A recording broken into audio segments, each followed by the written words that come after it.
नमस्कार प्रिय श्रोता दर्शकहरू, आजको यस ज्ञानयात्रामा म तपाईलाई लैजाँदैछु एउटा यस्तो पुस्तकको संसारमा जहाँबाट तपाईले वर्तमान बुझ्न सक्नुहुन्छ र भविष्यको तयारी गर्न सक्नुहुन्छ। पुस्तक हो 21 लेसन्स फर द 21 सेन्चुरी। लेखक युval नोआ हरारी, एक इजरायली इतिहासकार, विश्वविख्यात चिन्तक। पुस्तकको मुख्य सार: यो कुनै कथा होइन, यो 21 वटा गहिरा पाठहरूको संग्रह हो जसले राजनीति, धर्म, प्रविधि, शिक्षा, रोजगारी, राष्ट्रवाददेखि लिएर सत्य र चेतनासम्मका विषयहरू उठाउँछ।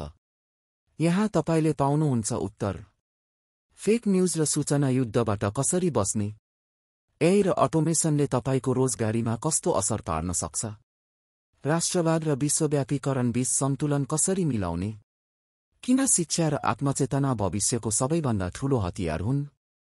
हरारीको भनाइ छ, आजको संसारमा ज्ञान, सत्य र चेतनाको खोज नै हाम्रो अस्तित्वको रक्षा हो। लेसन 1: भ्रम भत्काउने पाठ। हरारीले देखाउँछन् 20औं शताब्दी तीन ठूला विचारधाराको युद्धभूमि थियो। 1. फ्यासिज्म, हिटलर र मुसोलिनीको तानाशाही। 2. कम्युनिज्म, मार्क्स र लेनिनको सोभियत सिद्धान्त। 3. लिबरल डेमोक्रेसी, स्वतन्त्रता, मानव अधिकार र खुला बजार अर्थतन्त्र। अन्ततः विजयी भयो लिबरल डेमोक्रेसी। तर आज हामी फेरि प्रश्न गर्दैछौं, के लोकतन्त्र अझै पनि उत्तम प्रणाली हो? हरारी भन्छन्, फेक न्यूज र पपुलिज्मले लोकतन्त्रको जरा हल्लाइरहेका छन्। प्रविधिको तीव्र विकासले पुराना सोचहरूलाई चुनौती दिइरहेका छन्। मुख्य सन्देश: हामीलाई अब नयाँ समाधान चाहिन्छ, नयाँ सोच चाहिन्छ। यदि लोकतन्त्र बलियो बनाउन सकिएन भने एआई र डेटा शासनले मानव स्वतन्त्रतामा खतरा ल्याउन सक्छ। लेसन 2: रोजगारीको भविष्य। कामको स्वरूप बदलिँदैछ। एआई, अटोमेसन र रोबोटिक्सले परम्परागत कामहरू हटाउँदैछन्। अब लाइफलोङ लर्निङ, जीवनभर सिक्ने क्षमता विकल्प होइन, अनिवार्य शर्त हो। उदाहरण: स्वचालित कारले ड्राइभरको काम लिन्छ। एआईले वकिलको सामान्य काम पनि गर्न सक्छ। हरारीको सुझाव: भविष्य सुरक्षित राख्न यस्तो काम सिकौं जहाँ सृजनात्मकता, भावनात्मक बुद्धिमत्ता र सामाजिक सिप चाहिन्छ। निष्कर्ष: काम अब जीविकोपार्जन मात्र होइन, आत्मविकासको माध्यम हुनेछ। लेसन 3: स्वतन्त्रताको चुनौती। आजको सबैभन्दा ठूलो खतरा भनेको डाटा र एल्गोरिदमद्वारा नियन्त्रण। फेसबुक, गुगल, अमेजन जस्ता कम्पनीहरूले तपाईको हरेक क्लिक, खोज, रुचि, व्यवहार र सोचलाई ट्र्याक गर्छन्। एआईले तपाईभन्दा पहिले नै तपाईको चाहना बुझ्न थालिसकेको छ। सम्भावित खतरा: स्वतन्त्र सोच कमजोर हुन्छ। फेक न्यूज र एल्गोरिदमले तपाईको निर्णय प्रभावित गर्छ। भविष्यमा डेटाइजेसन नामक नयाँ धर्म जन्मन सक्छ, जहाँ डेटा नै परम सत्य हुनेछ। निष्कर्ष: डाटा प्रयोगमा पारदर्शिता अत्यावश्यक छ। हामी सचेत रहनुपर्छ, सजग नागरिक बन्नुपर्छ। लेसन 4: असमानताको नयाँ रूप। अबको असमानता केवल धनको होइन, जैविक क्षमता र प्रविधिको पहुँचमा आधारित हुनेछ। किनभने एआई, बायोटेक र जेनेटिक इन्जिनियरिङ महँगा छन्। धनी वर्गले मात्र सुपरह्युमन बन्ने अवसर पाउनेछन्। गरिबहरू सामान्य रहन बाध्य हुनेछन्। उदाहरण: यदि केही व्यक्तिले आफ्नो जीवन बढाउन, बुद्धि बढाउन प्रविधि प्रयोग गर्न पाए, तिनीहरू नयाँ वर्ग बन्छन्। टच एलाइड्स नर्मल पब्लिक। हरारीको चेतावनी: यदि हामीले प्रविधिको पहुँच सबैका लागि खुला बनाएनौं भने भविष्यमा विभाजन गहिरो हुनेछ। निष्कर्ष: शिक्षा, स्वास्थ्य र एआई सबैका लागि सुलभ बनाउनु आजको सबैभन्दा ठूलो न्याय हो। लेसन 5: राष्ट्रवादको पुनरुत्थान। राष्ट्रवाद एउटै झण्डा मुनिको एकता। तर कहिलेकाहीँ त्यही राष्ट्रवाद घातक घमण्ड बन्न सक्छ। वर्तमानमा कोभिडले देखायो, संकट समाधान विश्वव्यापी सहयोगबाट मात्र सम्भव हुन्छ। तर नेताहरू अझै मेरो देश पहिले भन्ने नारामा अडिएका छन्। हरारीको दृष्टिकोण: राष्ट्रवाद आफैमा नराम्रो होइन, तर अति राष्ट्रवादले अरूलाई तुच्छ ठान्न थाल्छ। निष्कर्ष: देश प्रेम ठीक हो, तर त्यो प्रेमले विश्व टुक्र्याउनु हुँदैन। आजको पाठहरूको सारांश: काम, निरन्तर सिकिरहनु आवश्यक छ। स्वतन्त्रता, डाटा र एल्गोरिदमको नियन्त्रणबाट बस्न सजग रहनु, समानता, प्रविधिको पहुँच सबैलाई दिनु, राष्ट्रवाद, देश माया गरौं तर वैश्विक सहयोग नगुमाऊ। लेसन 6 सभ्यताको एकता र बहुलता। आज हामी विश्वलाई अलग अलग सभ्यता भनेर बुझ्छौं, पश्चिमी, हिन्दू, इस्लामी, चिनिया। तर हरारी भन्छन् 21औं शताब्दीको सभ्यता अब एउटै मूल स्वरूपमा गाभिँदैछ। उदाहरण, सबै देशमा राष्ट्र राज्य प्रणाली छ, सबैले पुँजीवाद वा बजार अर्थतन्त्र अपनाएका छन्। विज्ञानको भाषा संसारभर एउटै छ। चुनौती भनेको ग्लोबलाइजेसनले सांस्कृतिक विविधता मेटाइरहेको छ। हरारीको सन्देश, मानव अधिकार, तर्क, विज्ञान साझा मूल्य बनौं, तर संस्कृति परम्परालाई बचाऊं। निष्कर्ष, मानव सभ्यता एउटै छानामुनि आइपुगेको छ, तर त्यो छानाभित्र विविधताको सम्मान जरुरी छ। लेसन 7 राष्ट्रवाद। पुनः राष्ट्रवादको गहिरो विश्लेषण। सकारात्मक पक्ष, एकता दिन्छ, सांस्कृतिक पहिचान जोगाउँछ, संकटमा ऊर्जा दिन्छ। नकारात्मक पक्ष, घमण्ड, घृणा र द्वन्द्व ल्याउँछ, अन्तर्राष्ट्रिय सहकार्य बिगार्छ। हरारी भन्छन् 21औं शताब्दीको समस्या, जलवायु परिवर्तन, महामारी, साइबर अपराध। यी कुनै पनि देशले एक्लै समाधान गर्न सक्दैन। मुख्य सन्देश, तपाई आफ्नो देशलाई माया गर्न सक्नुहुन्छ, तर मानव जातिलाई शत्रु नठान्नुहोस्। प्रिय श्रोता साथीहरू, यी 7वटा पाठहरूले तपाईलाई सोच्न बाध्य बनाएका होलान्। 21 सेन्चुरीको यथार्थ यही हो, चुनौतीहरू धेरै छन्, तर चेतनासँगै उत्तर पनि छन्। अर्को भागमा हामी लेसन 8 देखि 9 सम्म धर्म, आप्रवासन, युद्ध र सत्यबारे गहिरो चर्चा। लेसन 8 धर्मको बदलिदो भूमिका। नमस्कार प्रिय श्रोता, यो पाठमा हामी कुरा गर्दैछौं धर्मको बदलिदो भूमिकाबारे। धर्मले हजारौं वर्षदेखि मानिसलाई अर्थ, मूल्य र समुदाय दिएको छ। तर 21औं शताब्दीमा धर्मको भूमिका परिवर्तन हुँदै गएको छ। हरारी 2 मुख्य कुरा स्पष्ट गर्छन्। 1 धर्मले समाजलाई नैतिकता र नियमहरू दिन्छ। यसले राम्रो नराम्रो के हो भन्ने बुझेको आधार दिन्छ। 2 तर अहिले धेरै निर्णयहरू विज्ञान र प्रमाणमा आधारित छन्। जस्तै स्वास्थ्य, शिक्षा, विकास नीतिहरू विज्ञानमै भर पर्न थालेका छन्। धर्मका अगाडि आजका चुनौतीहरू। धर्म कहिलेकाहीँ विज्ञानसँग ठोक्किन्छ। उदाहरण, एभोल्युसन बनाम क्रिएसन थ्योरी। धेरै धर्महरूले अझै पनि महिला अधिकार, एलजीबीटीक्यू अधिकार वा स्वतन्त्र सोच स्वीकार गरेका छैनन्। केही धार्मिक चरमपन्थहरूले हिंसा, घृणा र आतंकको बाटो अख्तियार गरेका छन्। तर धर्म अझै महत्त्वपूर्ण छ। किन? धर्मले मानिसलाई पहिचान दिन्छ, मानिसलाई समुदायसँग बाँड्ने काम गर्छ, जीवनमा अर्थ खोज्ने मानवीय प्रयासलाई दिशा दिन्छ। हरारीको सुझाव, धर्मले अब सत्यको ठेकेदार बन्ने प्रयास गर्नु हुँदैन। बरु उसले विज्ञानसँग सहकार्य गर्नुपर्छ। उसले मानिसलाई आध्यात्मिक अर्थ दिनुहोस्, आत्मिक बल दिनुहोस्। हरारी भन्छन् 21औं शताब्दीमा धर्मको मुख्य जिम्मेवारी सत्य भन्नु होइन, अर्थ दिनु हो। निष्कर्ष, धर्म विज्ञानसँग टक्कर होइन, सहकार्य गर्न सक्दछ। धर्मले सत्य होइन, सद्भाव, आशा र मानवताको बाटो देखाउने हो। धर्म पुरानो जस्तो अडिन होइन, नयाँ युगमा आफूलाई परिवर्तन गर्न तयार हुनुपर्छ। लेसन 9 आप्रवासन। आप्रवासन आजको युगको सबैभन्दा विवादास्पद विषयहरूमध्ये एक हो। हरारी भन्छन् यो केवल आर्थिक वा सामाजिक विषय होइन, यो पहिचान, मूल्य र संस्कृतिको प्रश्न हो। सकारात्मक पक्षहरू, कामदारको अभाव पूरा हुन्छ, विविधता बढ्छ, संस्कृतिको आदान प्रदान हुन्छ। तर नकारात्मक पक्षहरू पनि छन्। स्थानीयलाई रोजगारीको डर लाग्छ, सांस्कृतिक टकराव हुन्छ, राजनीतिक तनाव बढ्छ। हरारी 3 प्रश्न उठाउँछन्। 1 आप्रवासीलाई स्वागत गर्दा के मूल्य माग्न सकिन्छ? 2 उनीहरूले ती मूल्य कतिको अनुसरण गर्नुपर्छ? 3 यदि उनीहरूले पालना गरेनन् भने के गर्ने? निष्कर्ष, हामीले आप्रवासनलाई भावनामा होइन, दीर्घकालीन सामाजिक र सांस्कृतिक सोचमा आधारित भएर हेर्नुपर्छ। लेसन 10 आतंकवादको मनोविज्ञान।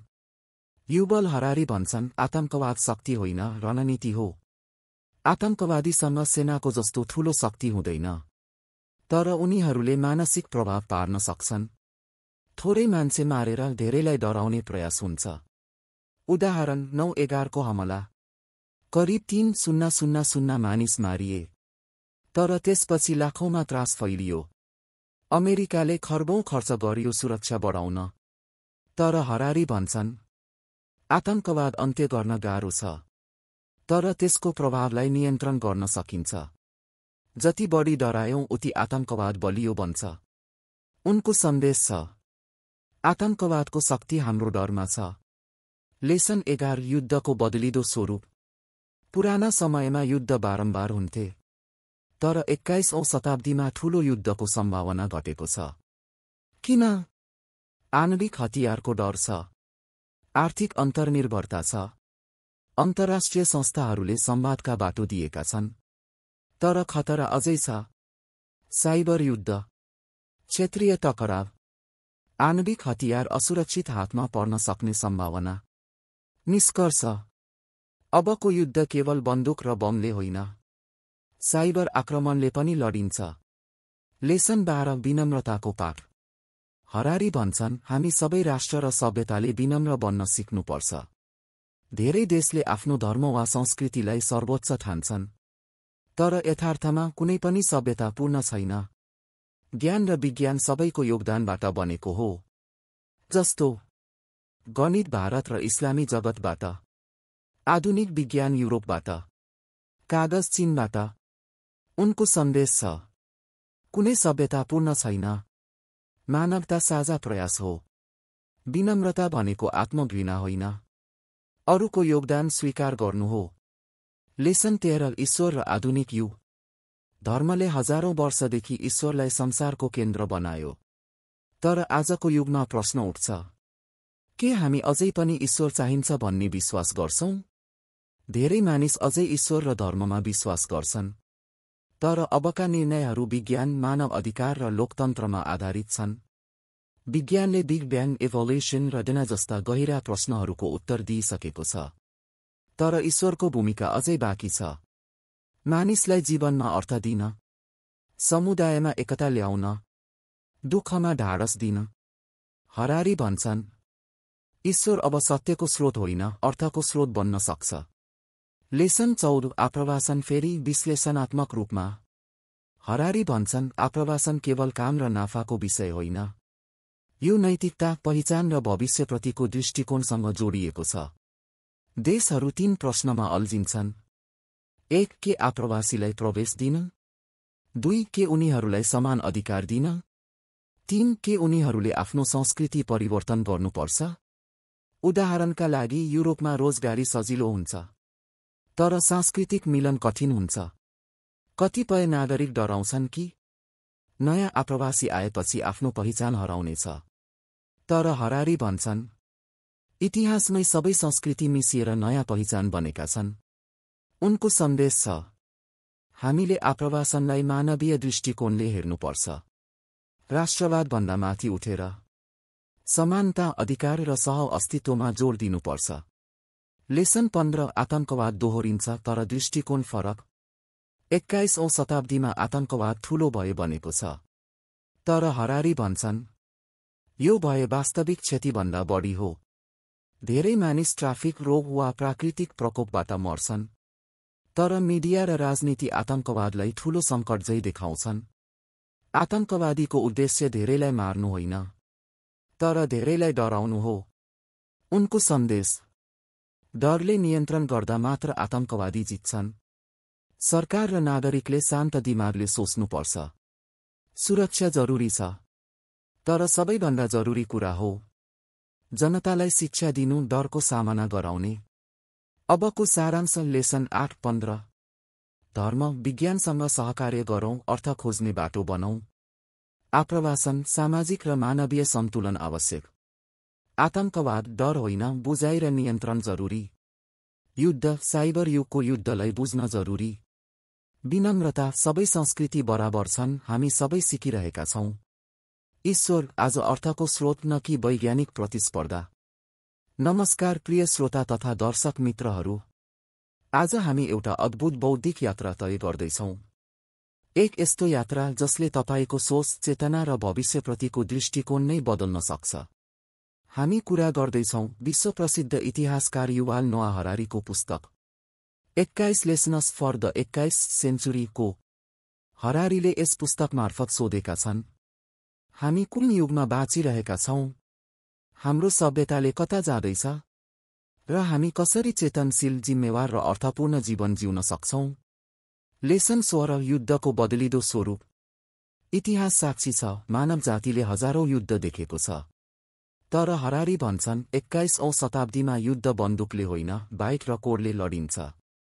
आज ठूला राष्ट्रहरूबीच प्रत्यक्ष युद्ध असम्भाव्य छ, किनकि परमाणु हतियारको डर सबैलाई रोक्दछ। तर खतरा बाँकी छ। साइबर युद्ध, गृहयुद्ध, डिजिटल हमला, जसले बैंक, विमानस्थल, अस्पताल वा सरकारका प्रणालीलाई ठप्प पार्न सक्छ। अब युद्ध ज्ञान र डाटाका लागि हुन्छ। ट्याङ्क होइन, ह्याकर चाहिन्छ। बन्दुक होइन, एल्गोरिदम। हरारी भन्छन्, सहकार्य, कूटनीति र अन्तर्राष्ट्रिय समझदारी नै भविष्यमा शान्तिको ग्यारेन्टी हुन्। लेसन 17 विनम्रता, शक्ति होइन, गुण। प्रत्येक देश, प्रत्येक संस्कृति आफूलाई सर्वश्रेष्ठ मान्छ। तर हरारीको प्रश्न हो, के साँच्चीकै हामी पूर्ण छौं? भारतले योग दिएको छ, पश्चिमले विज्ञान, चीनले कागज, मुस्लिम सभ्यताले गणित, तर कसैले पनि सबै कुरा दिएको छैन। त्यसैले विनम्रता आजको युगको आवश्यक गुण हो। हामीले स्वीकार्नै पर्छ, हामीसँग केही राम्रो छ, तर अरूसँग सिक्नुपर्ने धेरै कुरा बाँकी छ। जब सभ्यताहरू एक अर्काबाट सिक्छन्, त्यसै बेला मानवता अघि बढ्छ। लेसन 18 भगवान, विभाजन होइन, एकताको स्रोत। हजारौं वर्षदेखि धर्म र भगवानले मानिसलाई दिशा दिएको छ। तर आज विज्ञानले धेरै कुरा स्पष्ट गरिसकेको छ। रोग अब दैवी दण्ड होइन, दुःख अब केवल भाग्य होइन, समाधान अब गहिरो अध्ययन र प्राविधिक प्रगतिमा आधारित छन्। तर धर्मको अन्त्य भएको छैन। हरारी भन्छन्, धर्म अझै पनि समूह, संस्कार र सामाजिक एकताको माध्यम हो। तर जब धर्म एकमात्र सत्यको दाबी गर्छ, त्यसले विभाजन, द्वन्द्व र घृणा जन्माउँछ। 21औं शताब्दीमा धर्मलाई सह-अस्तित्व र मानवीय एकताको पुल बनाउनुपर्छ। लेसन 19 धर्मनिरपेक्षता, नास्तिकता होइन, लचिलोपन। धर्मनिरपेक्षता भन्नासाथ धेरैलाई लाग्छ धर्मविहीनता हो। तर हरारी भन्छन्, यो सत्य खोज्ने खुलापन हो। यदि नयाँ प्रमाण आयो भने हामी विचार बदल्न तयार छौं। यही हो धर्मनिरपेक्षताको आत्मा। यसको मूल आधारहरू: सत्य सबैभन्दा माथि, करुणा सबैभन्दा पवित्र, अज्ञानता स्वीकार गर्ने क्षमता प्रगतिको मूल। धर्मनिरपेक्ष सोचले महिलाको शिक्षा, मानव अधिकार र विज्ञानलाई अगाडि बढायो। तर त्यसको अर्थ धर्मको विरोध होइन, बरु साझा सह-अस्तित्व। लेसन 20 अज्ञानता स्वीकार्ने कला। आज संसार अत्यन्तै जटिल भइसकेको छ। कृत्रिम बुद्धिमत्ता, जेनेटिक्स, क्वान्टम फिजिक्स। अब कुनै पनि व्यक्ति सबै कुरा बुझ्न सक्दैन। हरारी भन्छन्, बुद्धिमानी भनेको मलाई थाहा छैन भन्न सक्ने साहस हो। हामीले सिक्नुपर्छ, तथ्य नअडिनु, पुराना विश्वास परीक्षण गर्नु, नयाँ ज्ञानलाई अँगाल्नु। शिक्षाले अब जवाफ दिने होइन, प्रश्न गर्न सिकाउनुपर्छ। 21औं शताब्दीमा सबैभन्दा ठूलो शक्ति ज्ञान होइन, ज्ञान सिक्ने क्षमता हुनेछ। लेसन 21 जीवनको अर्थ। पुस्तकको अन्तिम अध्याय र सबैभन्दा गहिरो प्रश्न, के जीवनको कुनै ब्रह्माण्डीय अर्थ छ? हरारी भन्छन्, होइन, विज्ञान भन्छ कोस्मिक अर्थ छैन। तर यसले तपाईलाई निराश होइन, स्वतन्त्र बनाउँछ। अब तपाईँ आफैले अर्थ सिर्जना गर्न सक्नुहुन्छ। परिवारको माया, मित्रताको साथ, सृजनशीलता र ध्यान, अरूप्रति करुणा, यही हो जीवनको साँचो खजाना। अन्तिम सन्देश, प्रिय श्रोता तथा दर्शक मित्रहरू, हामीले 21 लेसन्स फर द 21 सेन्चुरीको अद्भुत यात्रा पूरा गर्यौं। तर यो केवल एक पुस्तकको सारांश होइन, यो एक चेतनाको यात्रा हो, हाम्रो समयप्रति जिम्मेवार हुने अवसर हो। आज हामीले सिक्यौं, प्रविधिसँग डर होइन, जिम्मेवारी चाहिन्छ। धर्मले एकता दिनुपर्छ, विभाजन होइन। सत्य खोज्दा विनम्र बन्नुपर्छ। र सबैभन्दा ठूलो कुरा, सोध्न, सिक्न र स्वीकार्न नछोड्ने साहस राख्नुपर्छ। अब तपाईलाई सोध्न चाहन्छु, के तपाईँ भविष्यलाई डरको होइन, सम्भावनाको रूपमा हेर्न तयार हुनुहुन्छ? के तपाईँ जीवनलाई गहिरो अर्थ दिन चाहनुहुन्छ? यदि हो भने आजैबाट जिज्ञासा, करुणा र जागरूकताबाट जीवन जिउन सुरु गर्नुहोस्। यदि तपाईलाई यो आवाज, विचार र यात्रा मन पर्यो भने लाइक गर्नुहोस्, शेयर गर्नुहोस्, सब्स्क्राइब गर्न नबिर्सनुहोस् ताकि आगामी पुस्तकहरू, विचारहरू र प्रेरणाहरू सधैँ तपाईसम्म आइरहन्। तपाईको समर्थन हाम्रो प्रेरणा हो। धन्यवाद। जिज्ञासु रहनुहोस्, करुणामय बनिरहनुहोस् र जीवनलाई आफ्नै तरिकाले अर्थ दिनुहोस्। शुभकामना, तपाईको हरेक दिन अर्थपूर्ण होस्।